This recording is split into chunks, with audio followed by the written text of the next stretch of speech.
It's the guts and it's the glory. 100 stripes, 100 stories. It's the pledge of allegiance on the 4th of July. It's the handwritten letters from home. It's the sleepless nights alone. Newborn baby you left at your wife. It's the red, white, and blue. Lay down his life. It's the red, white, and blue. While these stars in the stripes.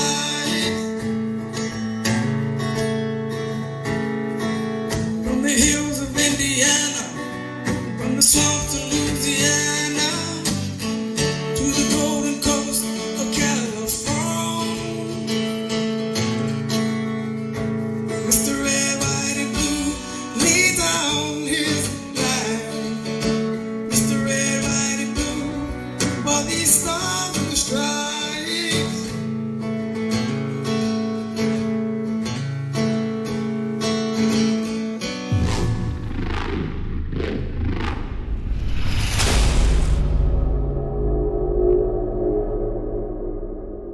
Battle on the Homefront TV. Make sure you subscribe on YouTube. Here with my man Cedric Burkhart. Hold on, Kyle. Good, brother. I think it's going to be a really good show, and I think this is definitely a topic that there's a stigma behind addiction, Yes, right? So absolutely. please give an introduction and give us a little time in service, and we'll go from there, man. My name's Cedric Burkhart. I was infantry in the Kansas Army National Guard. I was with the 2nd and 137th Infantry Division. Bravo or Charlie? Bravo. Nice. Yeah. So I did that. Went to basic down at Fort Riley. Went over to Afghanistan for a year in Logman Province in RC East as a 50 cal gunner in a Sec 4 unit. So did that. Came back home. Decided I'd been shot at enough and hung up my rifle. Yeah. What was one of your most memorable times in Afghanistan with your brothers? One of the most memorable times, man, I'd have to say watching the Bucket Brigade running around out there. They put together this little rink-a-dink fire department, so anytime something happened, they literally ran around with buckets of water, and one of the guys in our units volunteered to do it. And the first time there was a fire, he ran out in the middle of the night, broke his ankle. Oh no! This is maybe like a month into the deployment, so we still laugh about that guy. What was your transition like getting out? It was difficult, especially choosing infantry. It sounded, like the most badass job you could do whenever you got in there. Then as soon as you get out, you realize you don't have any trades to bring back home. So it was just kind of hard to transition from doing that to finding something a little more boring, I guess. Yeah. Well, this is what I love though, and I'm a prime example of this. Is I was infantry, right? And of course they said, oh, you can go be a police officer or a security guard or, you know what I mean? Right, Some yeah. hood shit, right? Yeah. But don't ever forget what it taught you for leadership, accountability, that drive, that passion No, absolutely. for you to continue, if you wanted to be your own business owner, right? Yep. I'm grateful for my experience and what I was taught and what was, driven in me that I carry, outside of the military. So don't ever give yourself no credit for that, because you did learn some amazing things. Yeah, absolutely. You're absolutely right on that. So getting out was hard. Yeah, it was definitely difficult trying to get back into the civilian life part of it.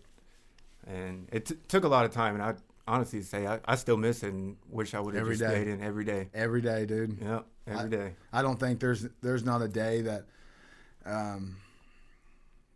there's days that I feel selfish because, a part of me in my heart would up and leave.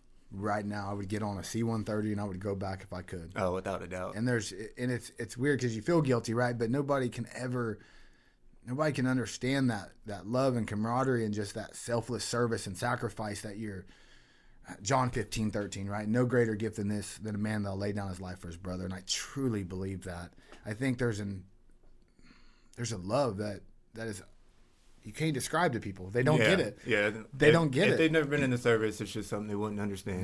Never. And my old platoon sergeant, he called me up a couple years ago and was like, hey, I'm going back over there. I'd really like for you to go with me.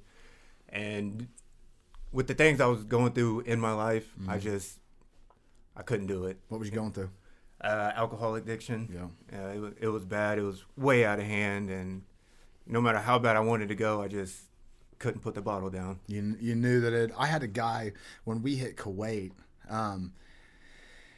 He was dependent on alcohol, right? Mm-hmm. And so he hit Kuwait, and we found out he was an alcoholic, right? And everybody drinks, right? But there's a difference in drinking and drunk all the time. We get that, but that true dependency of withdrawals and not being able to beat them withdrawals. Yeah, man. Especially with alcohol, they're horrible.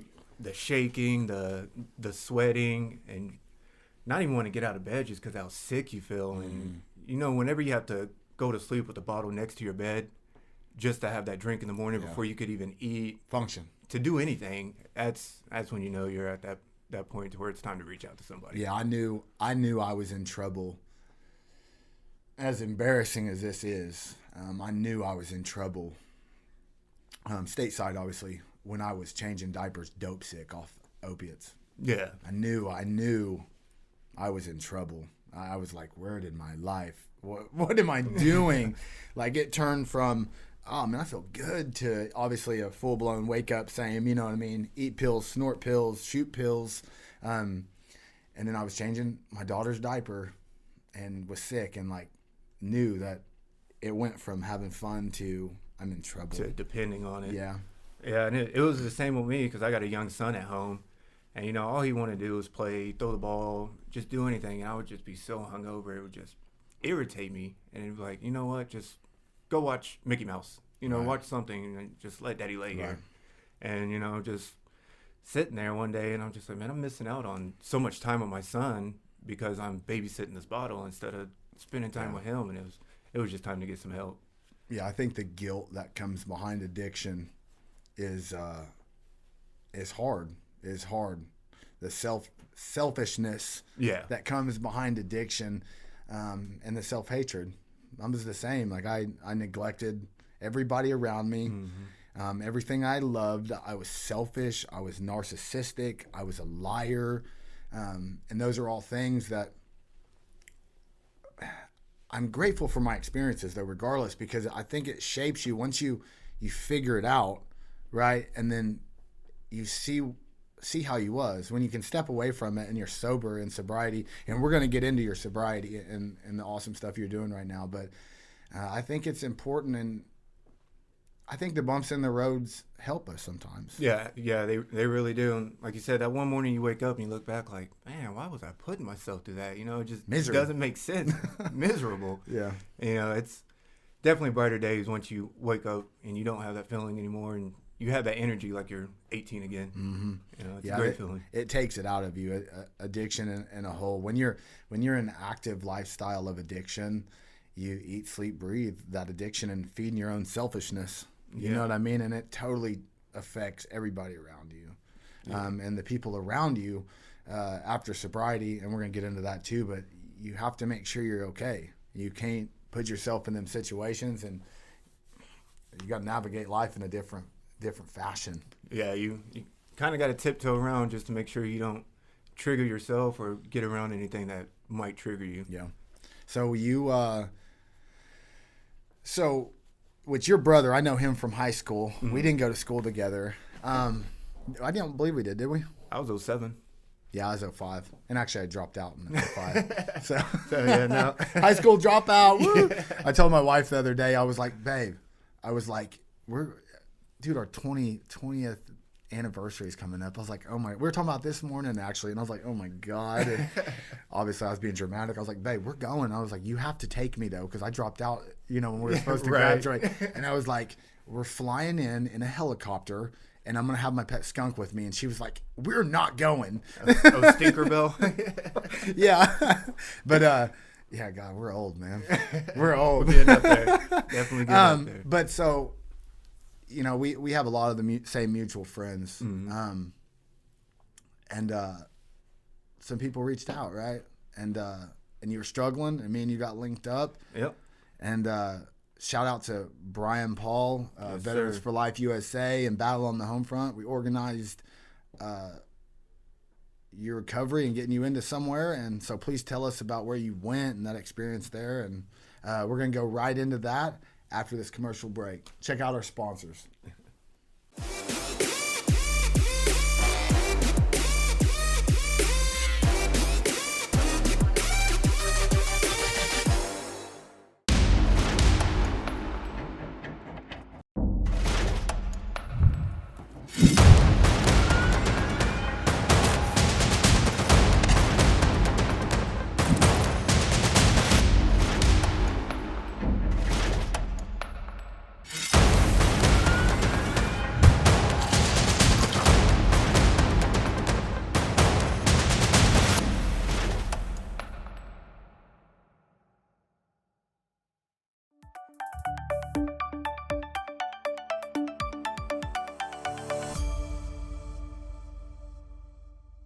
This is Brian Prater, owner of Prater Roofing Construction.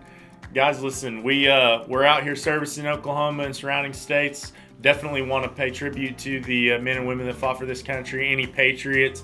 We service everybody. You can reach us at 405-334-7708, and we'd love to come to work for you. Thank you.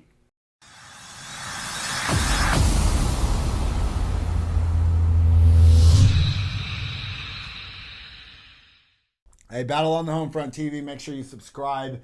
We're here breaking the stigmas about addiction. I think everybody's family members, somebody that struggles with this.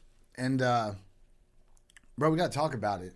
Let's talk about it, people. Let's talk about it. I think it takes more of a man or a woman for them to admit they're broken and address issues and say, yeah, I went down that road, and I love them comeback stories, man. So please continue. I know we're just getting into where you went and where you're at. Yeah, I went down to Camp Hope down in Houston. It's part of the PTSD Foundation of America. Awesome. It's a minimum 6-month program for combat veterans who are also battling addiction and PTSD. So you go down there. It's a peer-to-peer treatment. So all the mentors down there are actually graduates of the program. That's cool. Yeah, so everybody there's gone through it, been through it, maybe even multiple times. So, go down there, they got PTSD treatment classes. They take you to a place called the Refuge, which is a trauma treatment center, or counseling. You got your AA, your NA, your combat treatment book. I forget what it's called, CTHM, Combat Treatment Healing Manual.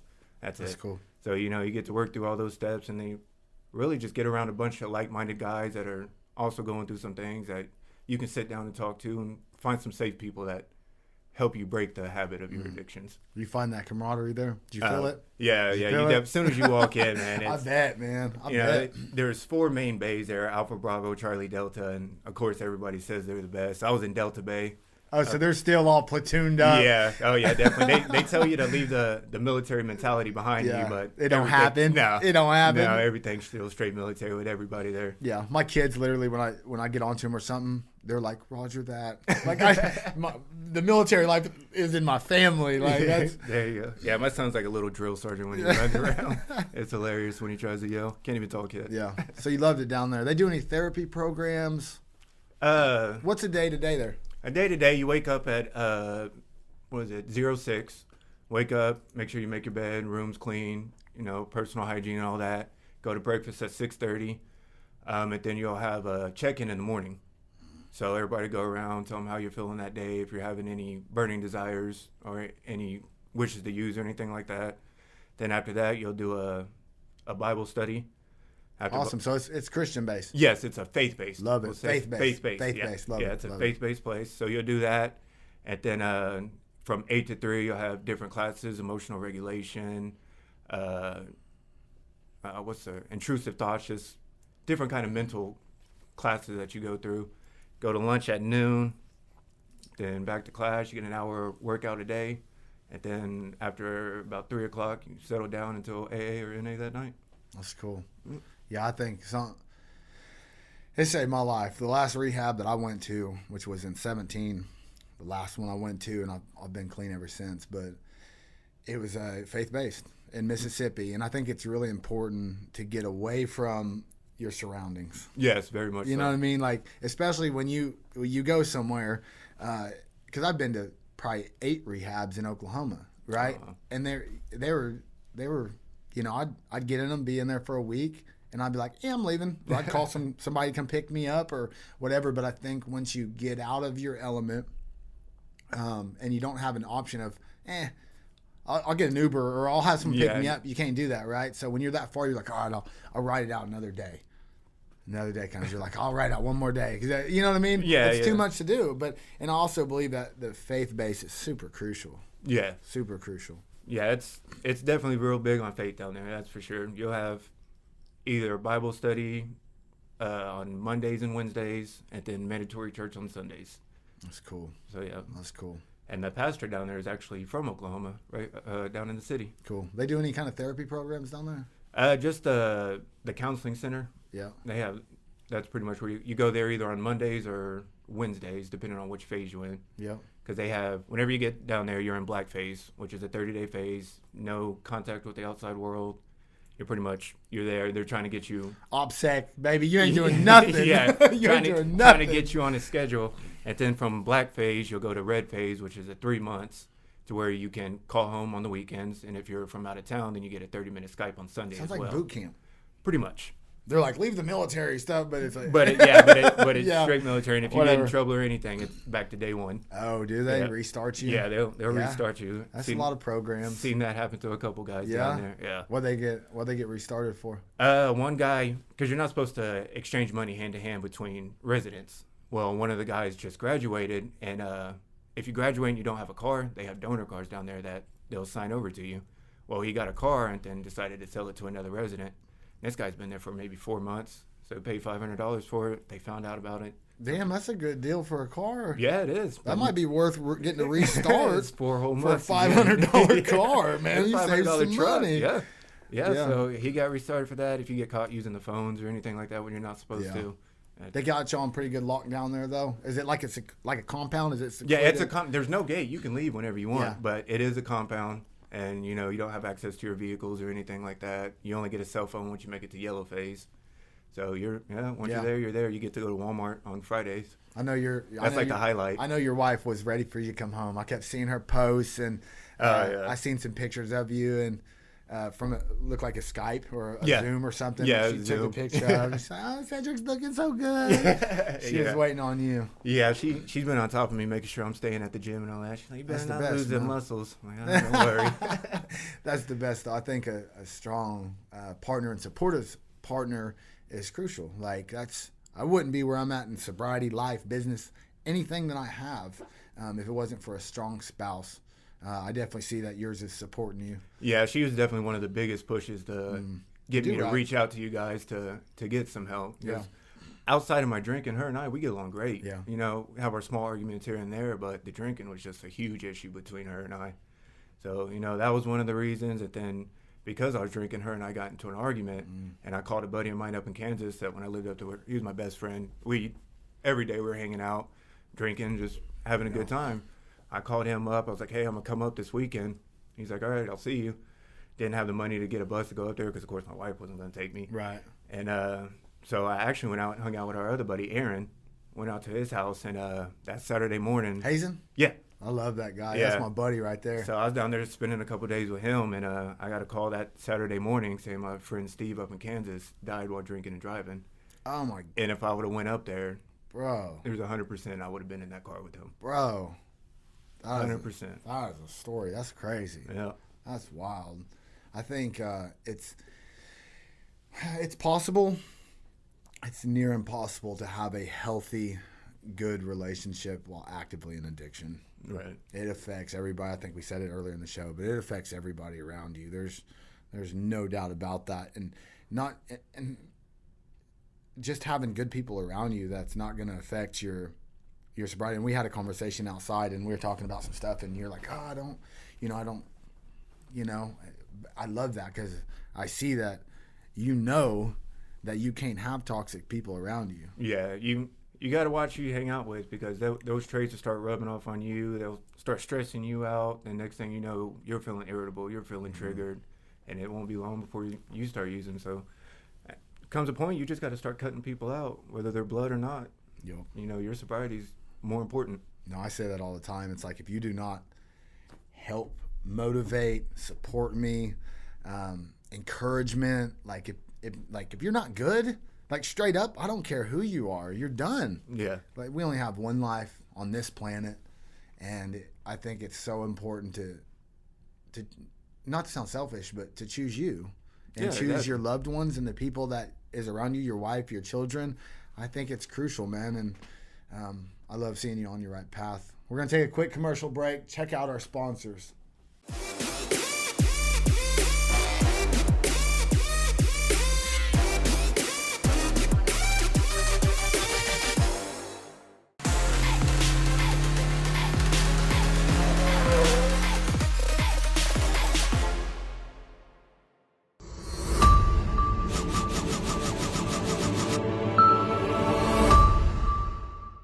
Jude McCullough here. I'm a United States Air Force, proud United States Air Force veteran, and founder and CEO of Southern STEM at southernstem.com. We've been doing stem cell therapy for a little over 2 years now. Come see us, get the inflammation, the pain, get it away, take it away. Everything from PTSD to TBI to joint injections, inflammation, pain. Come talk to us. Jude at southernstem.com and website southernstem.com, supporting Battle on the Homefront and Vets for Trump. Thank you. God bless.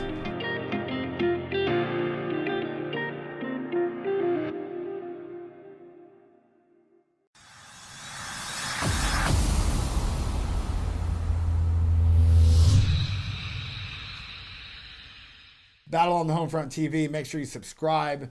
If you want to support us, that is a tremendous way you can support us. And also shout out to SMG. They do an amazing job with this show, and I'm super grateful for them and the patriots that they are. And we were just talking about toxic people. That is very dangerous for sobriety, without a doubt. Yeah, without a doubt. And I always hear people say, "Oh, that's your mom, that's your dad, that's your brother." You know, See ya. Yeah, I'm sorry, but I got my own family. I'm trying to be a dad now, you know, so I can't have somebody around that's putting me in the position to make me feel like I want to use again, just to make them happy. That's not healthy for anybody out there. No, and we were talking. When I called you like Friday, right? Yeah, I called you Friday, and I said, hey, bro, come be on my show. I said, let's talk about, and I do want to commend you as well, because it's a stigma, right? And it's sometimes it's embarrassing. Sometimes it's embarrassing for me to talk about my past and what I've been through, but I truly believe that it makes the men we are and makes us stronger.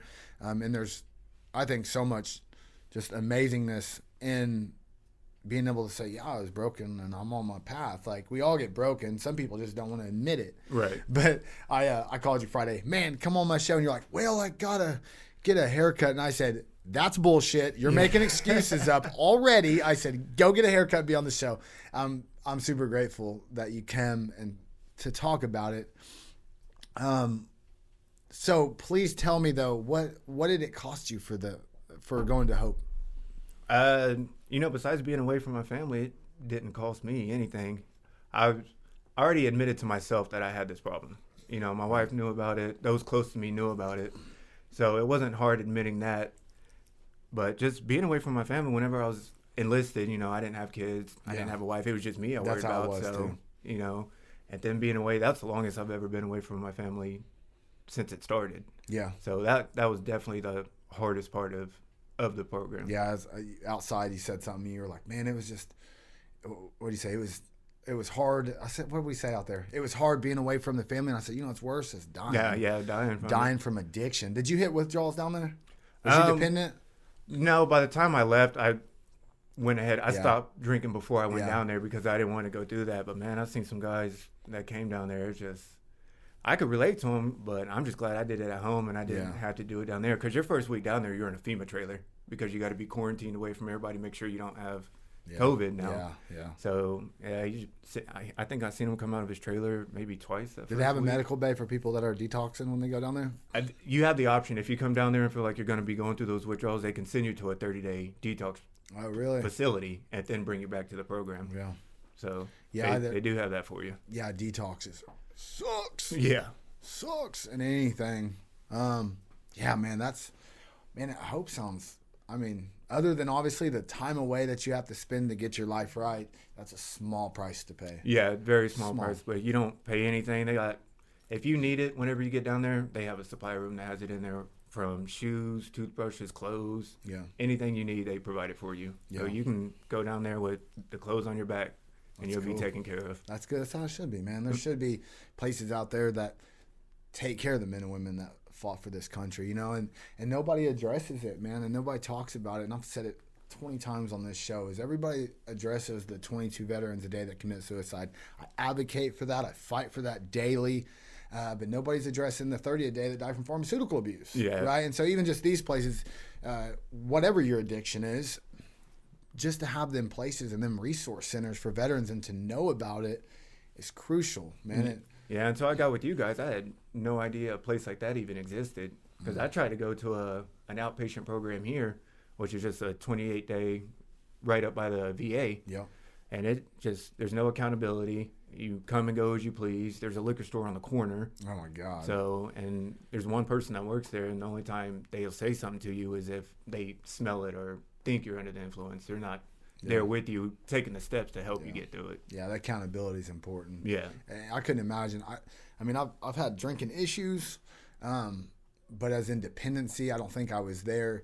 But I couldn't imagine, like, that's like having your dope man on every corner. Yeah, pretty much. That'd be hard, man. Yeah, That'd be it is. real hard. You know, going to 7-Eleven, there's a liquor store next to every 7-Eleven, or even just going in there for a Gatorade, you got to walk past the beer and stuff. Right. So it takes a lot to just keep on going. Sometimes you got to close your eyes and look the other way. I believe it. I know you called me the other day, and I'm glad you called me too. And you always call me in those situations, but you're like, man, I'm having a hard day. Yeah, you know. Yeah, some stuff went on with my family. I'm not gonna get into it yet, but it was something we were thinking might happen, but praying that it didn't, and it eventually it did happen. So it was just a rough day, and couldn't think of nobody else to call to talk to besides you. That. So I appreciate that, and I'll always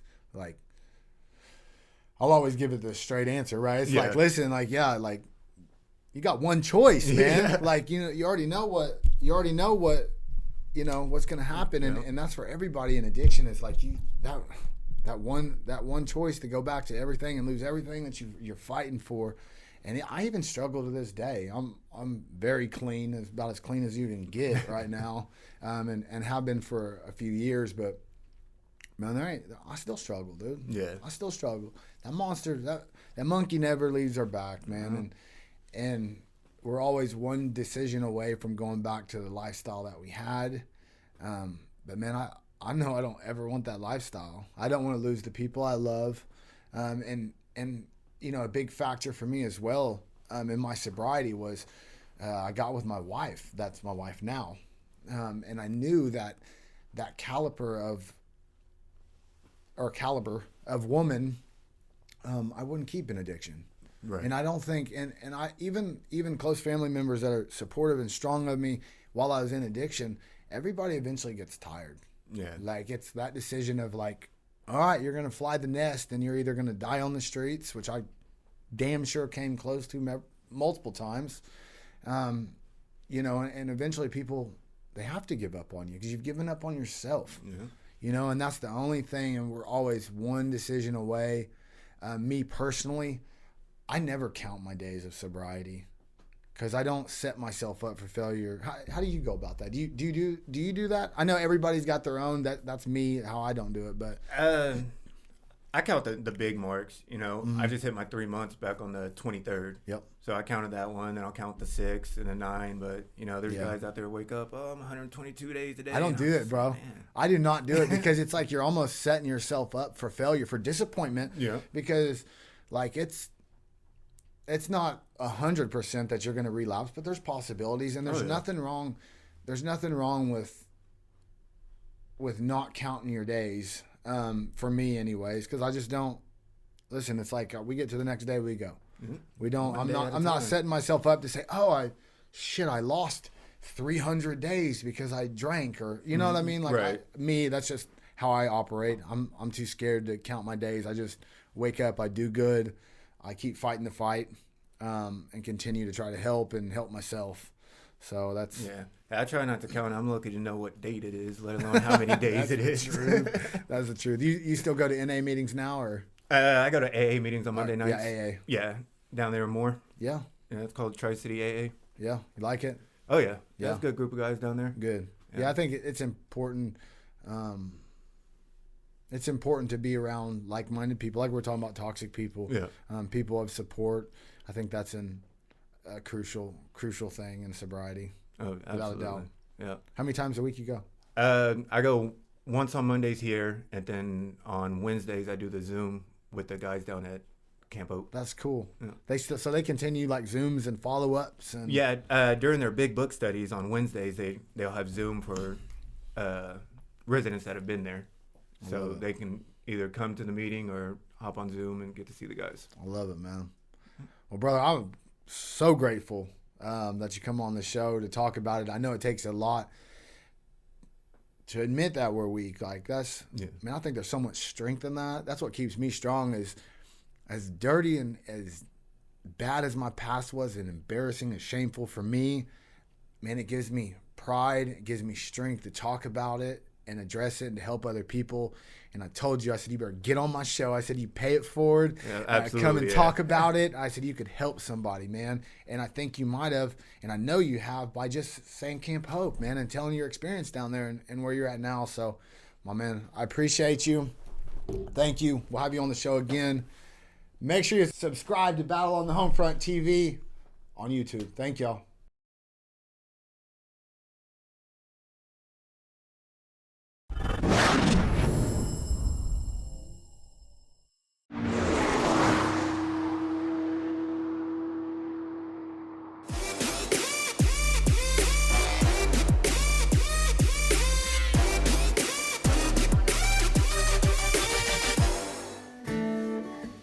It's the guts and it's the glory. 100 stripes, 100 stories. It's the pledge of allegiance on the 4th of July. It's the handwritten letters from home. It's the sleepless nights alone. Newborn baby you left at your wife. It's the red, white, and blue. Lay down his life. Mr. Red, White, and Blue. While these stars in the sky